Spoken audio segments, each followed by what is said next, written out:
সাহাবাই কেরাম একদিন আল্লাহ রসুলকে প্রশ্ন করেছেন, ইয়া রাসূলুল্লাহ, ইয়া হাবিবাল্লাহ, আইয়ুন নাস আকরাম, মানুষের মধ্যে সবচেয়ে সম্মানিত ব্যক্তি কে? মানুষের মধ্যে সবচাইতে সম্মানিত ব্যক্তি কে?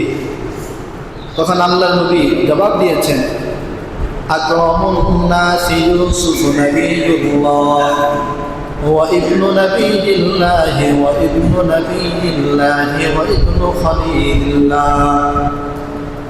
সাহাবায়ে কেরাম প্রশ্ন করেছেন, ইয়া রাসূলুল্লাহ, পৃথিবীর জমিনে মানুষের মধ্যে সবচাইতে সম্মানিত ব্যক্তির নাম কে? আল্লাহর নবী সাহাবায়ে কেরামকে বললেন, ইউসুফ নবিয়ুল্লাহ, এই পৃথিবীর জমিনে সবচাইতে সম্মানিত ব্যক্তির নাম হযরত ইউসুফ। কেন সবচাইতে সম্মানিত?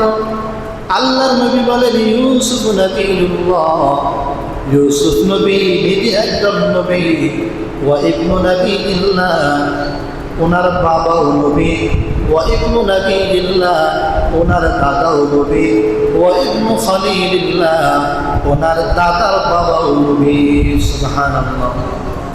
তাহলে ইউসুফ নবী, তিনিও নবী। ওনার বাবার নাম ইয়াকুব, তিনিও নবী।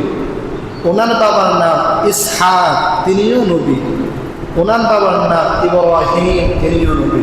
তাহলে ওনার বাবা, দাদা এবং এটাকে কি বলে, প্রপিতামহ, মানে কি যায়, দাদার বাবা, বড় দাদা, বড় দাদা নাকি ওই ধরনের শব্দ পরিবর্তন করে।